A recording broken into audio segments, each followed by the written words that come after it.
प्रिय श्रद्धालुओं, जय श्री कृष्णा, जय श्री राम, जय श्री राधे राधे, जय श्री महाकाल। इस प्रवचन में आपको श्रवण कराएंगे चतुर्युगानुसार भिन्न भिन्न व्यासों के नाम तथा ब्रह्म ज्ञान के महात्मा का वर्णन श्रवण कीजिएगा।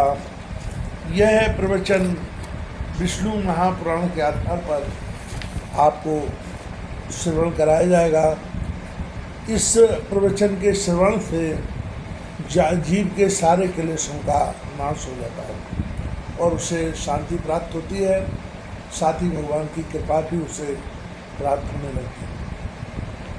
श्री मैत्रेय जी बोले, हे भगवान, आपके कथन से मैं यह जान गया कि किस प्रकार यह संपूर्ण जगत विष्णु रूप है, विष्णु में ही स्थित है, विष्णु से ही उत्पन्न हुआ है तथा विष्णु से अतिरिक्त और कुछ भी नहीं है।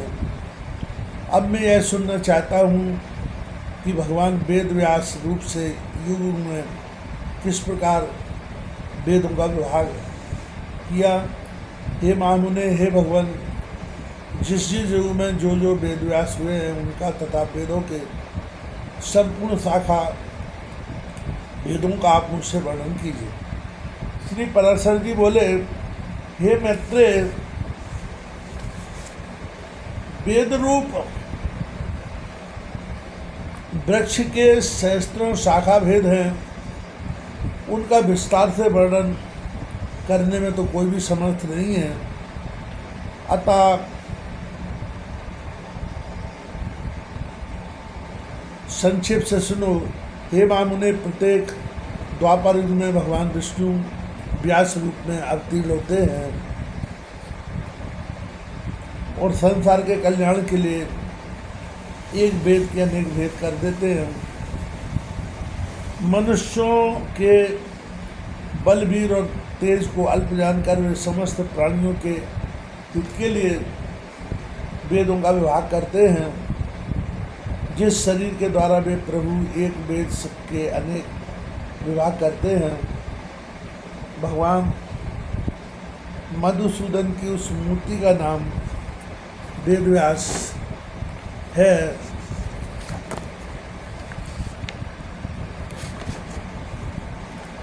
जिस जिस मनवंतर में जो जो व्यास होते हैं और वे जिस जिस प्रकार शाखाओं का विभाग करते हैं, वह मुझसे सुनो। इस व्यवस्थित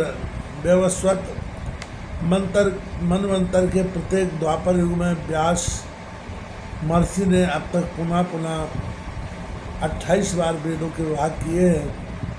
हे साधु श्रेष्ठ, जिन्होंने पुनः पुनः द्वापर युग में वेदों के 4 विभाग किए हैं, उन 28 व्यासों का विवरण सुनो। पहले द्वापर में स्वयं भगवान ब्रह्मा जी ने वेदों का विभाग किया था। दूसरे द्वापर के वेदव्यास प्रजापति हुए। तीसरे द्वापर में शुक्राचार्य जी और चौथे में बृहस्पति जी व्यास हुए तथा पांचवें में सूर्य और छठे में भगवान मृत्यु व्यास कहलाए।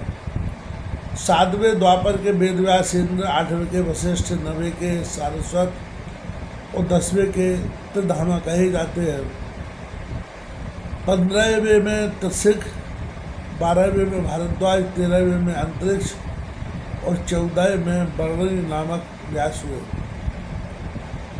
15वें में त्रय्यारूढ़, 16वें में धनंजय, 17वें में मृत्युंजय और तदनंतर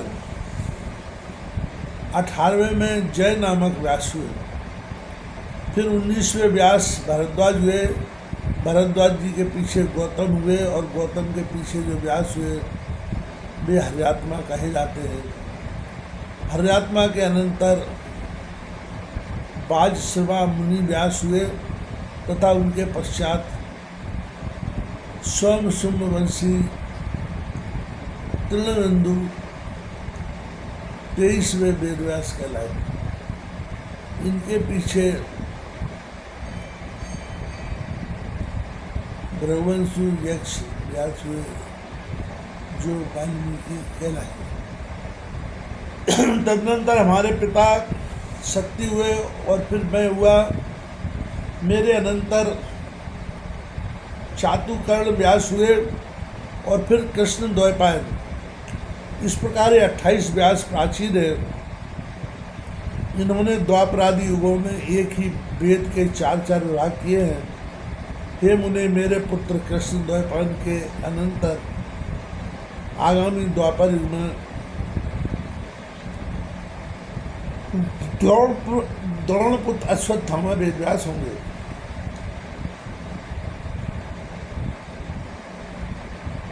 ओम यह अविनाशी एकाक्षरी ब्रह्म है। यह बृहत और व्यापक है, इसलिए ब्रह्म कहलाता है।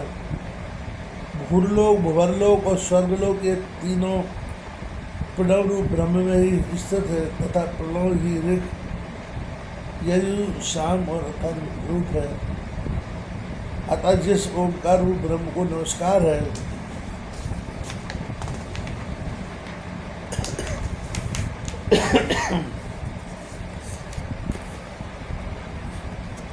जो संसार की उत्पत्ति और प्रलय का कारण कहलाता है तथा महतत्व में भी परम गुह्य सूक्ष्म है, उस ओंकार रूप ब्रह्म को नमस्कार है।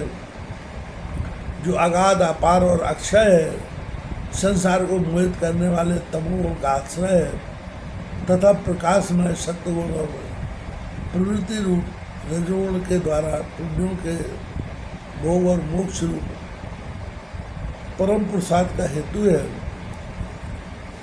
जो साख्य ज्ञानियों की परम निष्ठा है, समदमशालियों का गंतव्य स्थान है, जो अव्यक्त और अविनाशी है तथा जो सक्रिय ब्रह्म होकर भी सदा रहने वाला है।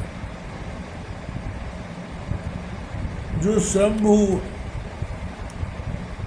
प्रधान और अंतर्यामी कहलाता है तथा जो अविभाग दीप्तिमान अक्षर अनेक रूप है और जो परमात्म स्वरूप पर ब्रह्म को सर्वथा बारंबार नमस्कार है। यह ओंकार रूप ब्रह्म अभिन्न होकर भी आकार, उकार और मकार रूप से 3 वेदों वाला है। यह समस्त वेदों में अभिन्न रूप से स्थित है, तथापि भेद बुद्धि से भिन्न भिन्न प्रतीत होता है। वह सर्वात्मा ऋग्मय, साममय और यजुर्मय है तथा ऋग, यजु, साम का सारूप व ओंकार ही सब शरीरधारियों का आत्मा है। वह वेदमय है, वहाँ वेद ऋग्वेद आदि